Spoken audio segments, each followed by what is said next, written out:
श्रावण सुरू झालेला आहे, तर बहुतांश महिलांना वैभवलक्ष्मी व्रत श्रावणी शुक्रवारपासून सुरू करू शकता. खूप उत्तम होईल. तुम्हाला वैभवलक्ष्मी व्रत करताना 11 किंवा 21 शुक्रवार करावे लागतात संकल्पयुक्त. काही ठराविक महिलांना शक्य नसेल तर तुम्ही फक्त श्रावणातील शुक्रवार करू शकता, परंतु तुम्ही संकल्पयुक्त करणार असाल तर 11 किंवा 21 शुक्रवार करावे. त्यामध्ये तुम्हाला मांसाहार वर्ज्य करायचा आहे. घरी मांसाहार बाकीच्या लोकांनी खाल्ला तरीही चालेल, परंतु जे संकल्पयुक्त व्रत करणार आहेत त्यांनी मांसाहार पूर्णपणे वर्ज्य करायचा आहे. तसेच सुतक, विटाळ आले, मासिक धर्म आला तर तो शुक्रवार स्किप करावा आणि नंतर पुढे कंटिन्यू करावे. तसेच महिला व कुमारिका कोणीही व्रत करू शकते. तुमची जर कोणतीही इच्छा असेल, आर्थिक प्रॉब्लेम असेल तर अवश्य हे व्रत करा. खूप फरक जाणवेल. अनुभव आल्याशिवाय राहणार नाही. मलाही या व्रताचा खूप वेळा अनुभव आला आहे. कुमारिकाने हे व्रत केले तर खूप चांगले फळ मिळते. व्रत करताना मातेवर श्रद्धा ठेवावी, मन शांत आणि पवित्र ठेवावे. मातेच्या व्रतासाठी 11 किंवा 21 शुक्रवार करावेत. व्रत हे शास्त्रोक्त पद्धतीने करावे व विधियुक्त करावे. एका व्रतानंतर नवीन संकल्प घेऊन दुसरे व्रतही करता येते. तसेच मातेला श्रीयंत्र अत्यंत प्रिय असल्याने तुमच्या पूजेमध्ये श्रीयंत्र असणे खूप महत्त्वाचे आहे. व्रताच्या दिवशी दिवसभर जय श्री वैभवलक्ष्मी माता असं मनामध्ये जप करत राहावा. तसेच पूजेसाठी सोने, चांदी आणि तेही नसले तर 1 रुपयाचे नाणेही चालते. व्रताच्या प्रारंभी लक्ष्मीस्तवन करावे. व्रताच्या दिवशी उपवास करावा आणि जर शक्य नसेल, आजारी व्यक्ती वगैरे असेल तर त्या दिवशी तुम्ही उपवास नाही केला तरीही चालतो. एक वेळ जेवण केले तरी चालते, परंतु माझी मनोकामना पूर्ण कर असा दृढ संकल्प व श्रद्धा मनात असावे. आणि तुम्हाला साहित्य काय काय हवं तर त्या दिवशी ताज्या पाण्याने भरलेला गडवा म्हणजेच तांब्या, शंख, घंटा, समई, तसेच फूल, दुर्वा, तुळशीपत्र, उदबत्ती, कापूर, पानाचा विडा, सुपारी हे तुम्हाला. पूजेची मांडणी कशी करावी तर त्यासाठी तुम्हाला पाट किंवा चौरंग लागणार आहे. तर तुमचे तोंड पूर्वेकडे करून चौरंग किंवा पाट मांडून घ्यावा. तसेच तुम्हाला बसण्यासाठी आसन घ्यावे. चौरंग किंवा पाट जो तुम्ही काय घेतलेला आहे त्यावरती तुम्हाला लाल कापड अंथरायचे आहे. म्हणजे तुम्ही लाल ब्लाऊज पीस वगैरे घेऊ शकता. त्यावर थोडी तांदळाची रास करून त्यामध्ये खोलगट वर्तुळ करायचे आहे.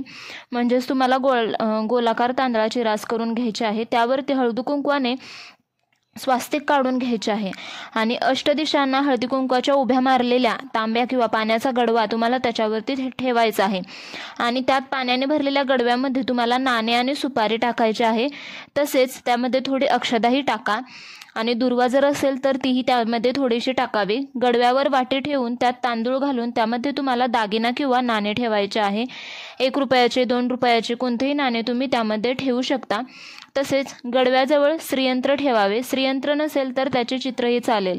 तुमच्याकडे तेही नसेल तर तुम्ही वैभवलक्ष्मी मातेचे दुसरे एखादे पुस्तक असेल तर त्याच्यावरचे श्रीयंत्रही ठेवू शकता.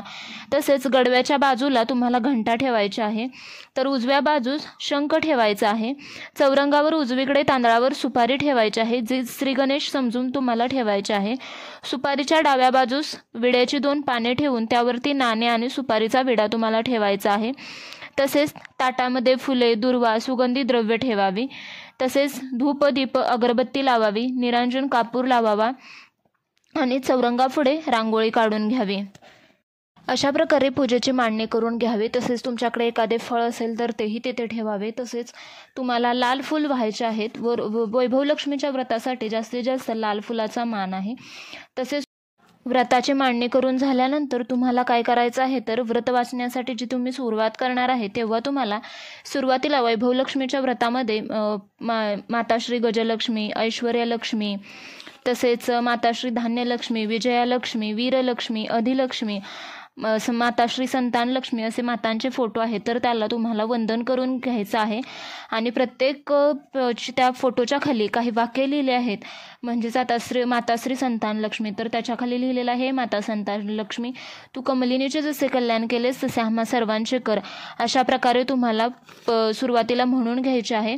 नंतर श्री माता लक्ष्मीचे स्तवन करायचे आहे आणि माता लक्ष्मीच्या कथेला तुम्हाला सुरुवात करून घ्यायची आहे. अशा प्रकारे तुमची कथा वाचून झाल्यानंतर, पठण झाल्यानंतर तुम्हाला महालक्ष्मीची आरती करायची आहे. तसेच श्री महालक्ष्मी अष्टकम म्हणायचं आहे, लक्ष्मी गायत्री मंत्र म्हणायचा आहे, तसेच लक्ष्मी कवच म्हणायचं आहे. अशा प्रकारे तुम्ही वैभवलक्ष्मी मातेचे व्रत करू शकता.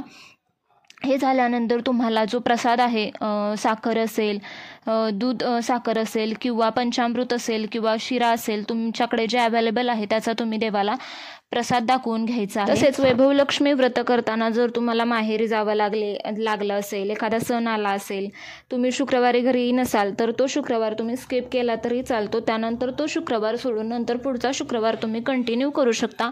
परंतु जे शुक्रवार तुम्हाला करायचे आहे ते तुमच्या घरीच करायचे आहेत. त्यामुळे ते शुक्रवार तुम्ही कोणाच्याही घरी किंवा माहेरी कंप्लीट करू शकत नाही. त्यामुळे ते तुम्हाला तुमच्याच घरी करायचे आहेत. तसेच वैभवलक्ष्मी व्रत करताना काही कडक नियम नाही आहेत, साधेच नियम आहेत. त्यामुळे तुम्ही वैभवलक्ष्मी व्रत हे इझिली आणि सहजरित्या करू शकता. परंतु तुमचे कोणते आर्थिक प्रॉब्लेम्स असतील किंवा संतान प्राप्तीसाठी, धन धान्य समृद्धी कोणत्याही कारणासाठी तुम्ही जर वैभवलक्ष्मी व्रत करणार असेल तर अवश्य करा. खूप प्रभावी असे व्रत आहे. तुम्हाला नक्कीच 100% काय 1000% अनुभव येईल.